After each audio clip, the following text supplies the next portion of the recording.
సామెతలు 11వ అధ్యాయము 1 నుండి 31 వచనములు. భక్తిహీనుల నోట మూర్ఖపు మాటలు వచ్చును, దొంగ త్రాసు యెహోవాకు హేయము, సరియైన గుండు ఆయనకిష్టము. అహంకారము వెంబడి అవమానము వచ్చును, వినయము గలవారి యొద్ద జ్ఞానమున్నది. యథార్థవంతుల యథార్థత వారికి త్రోవ చూపించును, ద్రోహుల మూర్ఖ స్వభావము వారిని పాడుచేయును.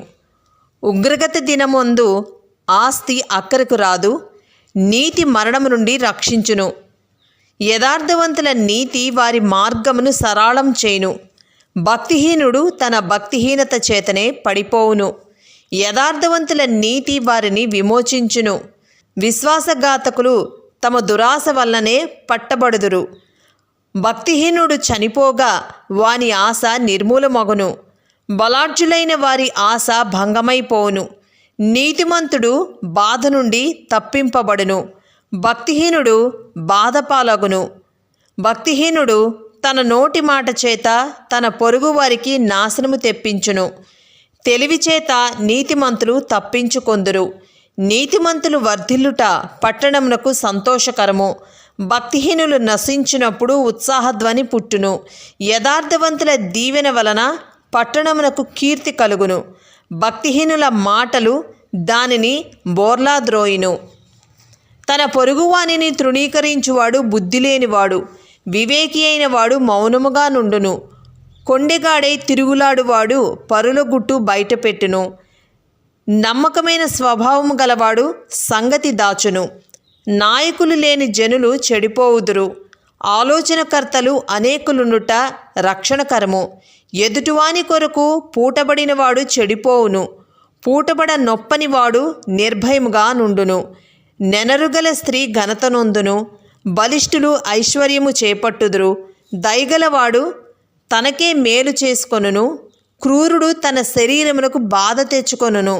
భక్తిహీనుని సంపాదన వానిని మోసము చేయును, నీతిని విత్తువాడు శాశ్వతమైన బహుమానము నొందును.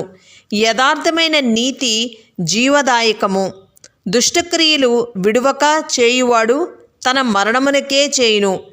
మూర్ఖచిత్తులు యెహోవాకు హేయులు, యథార్థముగా ప్రవర్తించువారు ఆయనకిష్టులు. నిశ్చయముగా భక్తిహీనునికి శిక్ష తప్పదు, నీతిమంతుల సంతానము విడిపింపబడును. వివేకము లేని సుందర స్త్రీ పంది ముక్కునున్న బంగారు కమ్మి వంటిది, నీతిమంతుల కోరిక ఉత్తమమైనది, భక్తిహీనుల ఆశ అహంకారయుక్తమైనది. వెదజల్లి అభివృద్ధి పొందువారు కలరు, తగిన దానికన్నా తక్కువ ఇచ్చి లేమికి వచ్చువారు కలరు. ఔదార్యము గలవారు పుష్టి నొందుదురు, నీళ్లు పోయువారికి నీళ్లు పోయబడును. ధాన్యము బిగబట్టు వానిని జనులు శపించెదరు, దానిని అమ్మువాని తల మీదకి దీవెనలు వచ్చును. మేలు చేయుగోరువాడు ఉపయుక్తమైన క్రియ చేయును, కీడు చేయుగోరు వానికి కీడే మూడును. ధనమును నమ్ముకొనివాడు పాడైపోవును, నీతిమంతులు చిగురాకు వలె వృద్ధి నొందుదురు. తన ఇంటి వారిని బాధపెట్టువారు గాలిని స్వతంత్రించుకొనును. మూఢుడు జ్ఞాన హృదయులకు దాసుడగును, నీతిమంతులిచ్చు ఫలము జీవవృక్షము. జ్ఞానము గలవారు ఇతరులను రక్షించుదురు, నీతిమంతులు భూమి మీద ప్రతిఫలము పొందుదురు. భక్తిహీనులను పాపులను మరీ నిశ్చయంగా ప్రతిఫలం పొందుదురు గదా. ఈ జ్ఞానవాక్యాలు దేవుడు నిజాయితీని ప్రేమిస్తాడని, నీతిమంతులను ఆశీర్వదిస్తాడని, కానీ దుర్మార్గులను నాశనం చేస్తాడని బోధిస్తున్నాయి. ధనం కంటే మన స్వభావమే గొప్పది. నీతిమంత జీవితం మనకే కాదు, ఇతరులకు కూడా ఆశీర్వాదం అవుతుంది.